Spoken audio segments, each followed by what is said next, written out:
Hello everyone, आज हम सब एक्सटेंशन एजुकेशन में कम्युनिकेशन मॉडल देखेंगे, यानी कि संचार मॉडल देखेंगे। तो संचार जो होता है प्रणाली, वह प्रणाली है जिसके अंतर्गत क्या करता है, संप्रेषक द्वारा जो संदेशों का चयन किया जाता है उसे उद्देश्यपूर्ण ढंग से बनाना और ग्रहणकर्ता के ज्ञान तथा उसकी बुद्धि और समझ के अनुसार उसे समझने योग्य बनाना, यही आपका संचार मॉडल है। संचार मॉडल की बात की जाए तो कई सारे मनोवैज्ञानिकों ने संचार के मॉडल को दिया है, जैसे अरस्तु मॉडल हो गया, दहामा और भटनागर मॉडल हो गया, सैनन और वीर मॉडल, वेस्टली और मैकलीन मॉडल। फिर अगला जो पॉइंट है वो है बर्लो मॉडल हो गया, लासबेल मॉडल हो गया, लिंक्स मॉडल हो गया। फिर क्या है, केनेथ ब्रूक मॉडल हो गया। फिर है सुपे मॉडल। फिर है अगला प्रो आईपी तिवारी मॉडल। यानी कि इन सारे संचार मॉडल को हम क्या करेंगे, एक एक के बारे में जानेंगे। तो फर्स्ट आपका है क्या है, अरस्तु मॉडल। अरस्तु ने संचार की प्रक्रिया में 3 ही तत्व बताया था, यानी कि वक्ता जो क्या करता है, बोलता है, स्पीच यानी वक्ता जिस विषय पर भाषण देता है उसी को स्पीच कहा जाता है। श्रोतागण यानी कि जो भाषण को सुनता है उसी को श्रोतागण कहा जाता है। यानी एक बोलने वाला रहता है, एक स्पीच जो बोलता है और एक सुनने वाला रहता है। यानी कि इन्होंने 3 ही मॉडल को बताया था। तो इसे एसएसए मॉडल कहा जाता है। क्या कहा जाता है, एसएसए मॉडल। यानी कि यस से स्पीकर होगा, यस से स्पीच होगा और ऑडियंस यानी कि ए से ऑडियंस होगा। यानी स्पीकर, स्पीच, ऑडियंस, वक्ता, भाषण और श्रोतागण। ये क्या था, अरस्तु मॉडल। अब बात करेंगे किसका, दहामा मॉडल का। ठीक है, दहामा एवं भटनागर मॉडल की बात की जाए तो दहामा एवं भटनागर ने क्या कहा था, 5 तत्व बताया था उन्होंने, और इन्होंने संदेश को विशेष रूप से अच्छे से समझाया था। और इन्होंने बताया था कि संचार तभी प्रभावी होता है जब संचारक कोई संदेश को चुन करके उसे एक विषय रूप में प्रतिपादित या उच्चारित करके उचित माध्यम द्वारा प्राप्तकर्ता तक भेजता है। ये दहामा एवं भटनागर द्वारा कहा गया था। अब देखिए उसमें क्या होता है, प्रेषक यानी कि सेंडर होता है, किसको भेजता है, मैसेज को भेजता है।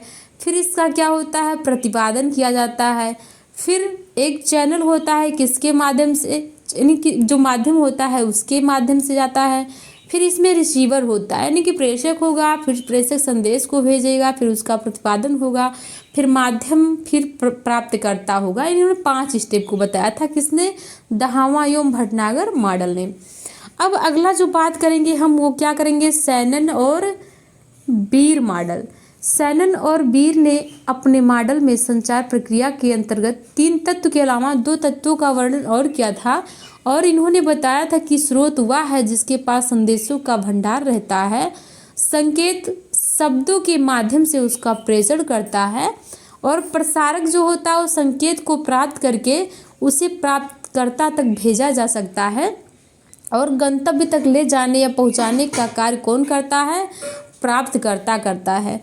तो सैनन और वीवर मॉडल की बात की जाए तो उन्होंने क्या कहा था, सोर्स यानी कि स्रोत के बारे में, फिर ट्रांसमीटर यानी प्रसारक के रूप में, फिर एक संकेत होगा, फिर प्राप्तकर्ता यानी रिसीवर होगा, फिर क्या होगा, गंतव्य तक पहुंच जाएगा। यानी कि स्रोत, प्रसारक, संकेत और प्राप्तकर्ता और गंतव्य किसने दिया था, सैनन और वीर मॉडल ने।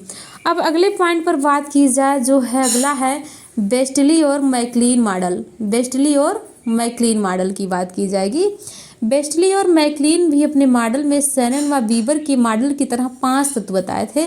जैसे सैनन और वीवर ने बताए थे वैसे इसने मैकलीन मॉडल में बताया गया था। उन्होंने बताया कि प्रेषक संकेत को भेजने से पहले उसका संकेतीकरण करता है और जिसे संकेतकर्ता कहा जाता है, और संकेत को किसी उचित माध्यमों द्वारा भेजा जाता है। फिर संकेत जब ग्रहणकर्ता को प्राप्त होता है तब उसका संकेतवाचक द्वारा स्पष्टीकरण किया जाता है। ये किसने कहा था, वेस्टली और मैकलीन मॉडल ने। देखिए इसमें प्रेषक होगा, संकेतकर्ता इनकोडर होगा, फिर चैनल माध्यम होगा, संकेतवाचक यानी डिकोडर होगा, फिर रिसीवर होगा यानी कि प्राप्त करने वाला होगा, यानी भेजने वाला होगा, संकेत देने वाला, माध्यम एक चैनल से संकेतवाचक होगा यानी डिकोडर होगा, फिर किसको देगा, रिसीवर को यानी कि प्राप्तकर्ता को। तो ये कौन सा था, मैकलिन मॉडल था। अब अगला जो होगा वो होगा बर्लो मॉडल। बर्लो मॉडल की बात की जाए तो बर्लो मॉडल वेस्टलिन और मैकलिन मॉडल से काफ़ी मिलता है। मैकलिन मॉडल में 5 तत्व आते हैं, बर्लो में 6 तत्व सम्मिलित हैं। बर्लो ने संकेतकर्ता तथा मध्यम के बीच संदेश को स्थान दिया और सारे तत्व वेस्टली और मैकलिन मॉडल के अनुसार है। जो वेस्टली का था और मैकलिन का मॉडल था उसी से मिलता जुलता है। बट बर्लो ने क्या कहा था, बर्लो ने एक तत्व को और सम्मिलित किया था, ठीक है। तो इसमें देखा जाए कि बर्लो मॉडल कौन सा है, तो इसमें स्रोत होगा यानी स्रोत सोर्स होगा, संकेतकर्ता इनकोडर होगा, मैसेज होगा, फिर किसके माध्यम से, तो चैनल के माध्यम से, फिर संकेतवाचक डिकोडर होगा, ठीक है, फिर रिसीवर होगा यानी कि प्राप्तकर्ता होगा, यानी कि स्रोत होगा, सोर्स होगा, इनकोडर होगा, मैसेज होगा, चैनल होगा, डिकोडर होगा, रिसीवर होगा। अब अगला बात की जाए तो लास बेल मॉडल। लास बेल मॉडल की बात की जाए तो लास बेल में इसमें क्या होता है, संचार प्रक्रिया में लास बेल ने कितने मॉडल बताए हैं, 5 तत्व बताए हैं ना। इस मॉडल की व्याख्या अन्य मॉडलों की अपेक्षा अलग है और इसमें पहला तत्व कौन क्या कह रहा है, किस माध्यम का कर रहा है, किसे बता रहा है तथा आखिरी तत्व क्या है, कितने प्रभावी ढंग से बता रहा है, अर्थात कितने प्रभावी ढंग से बात श्रोता तक पहुंच रहा है।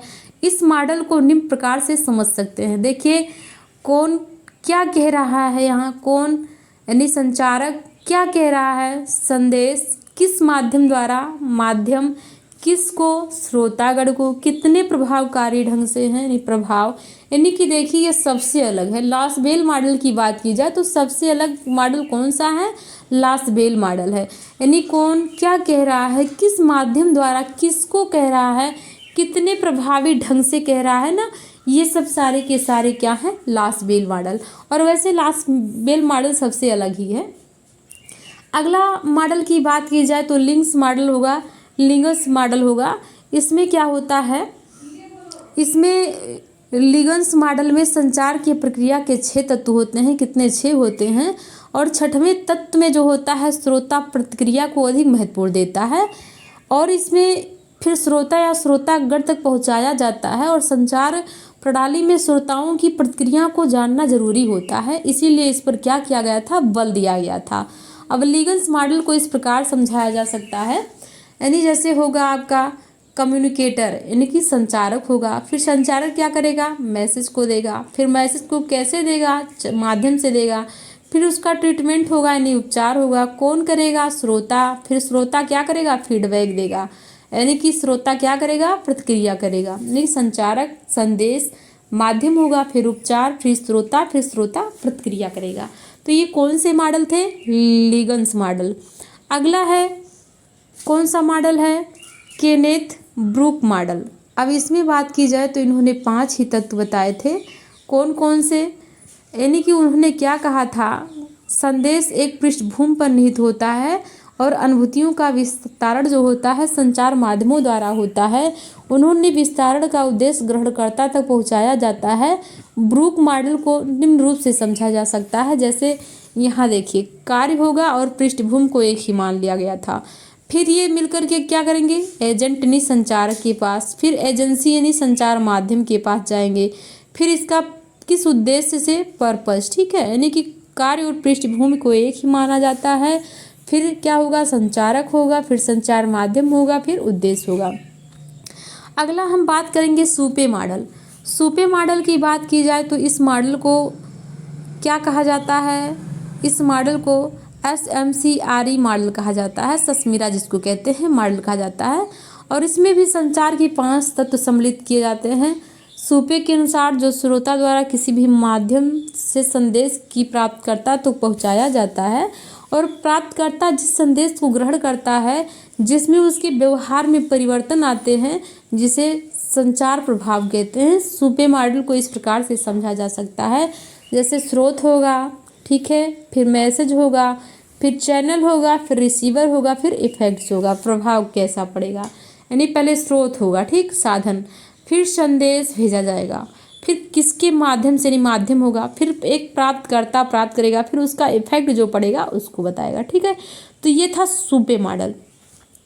फिर अगला है pro IP Tiwari model. Pro IP Tiwari model की बात की जाए तो ये जो होता है इसमें संचार प्रक्रिया के 6 तत्व बताए गए थे, और जिसमें इन्होंने बताया कि स्रोत जो संदेश को भेजता है तथा किसी माध्यम द्वारा संकेत को संकेतकर्ता तक पहुंचाया जाता है, संचार तभी सफल होता है। यानी कि कोई भी बातें जब प्रेषक भेजता है और जो ग्रहणकर्ता होता है जब वो समझ लेता है तभी संचार को पूर्ण माना जाता है। इसमें क्या होता है, प्रो आईपी तिवारी मॉडल में स्रोत होता है, फिर संदेश होगा, फिर संकेत होगा, फिर माध्यम होगा, फिर प्राप्तकर्ता होगा, फिर श्रोतागण होगा। ठीक है, तो ये सारे के सारे पॉइंट क्या थे, संचार मॉडल।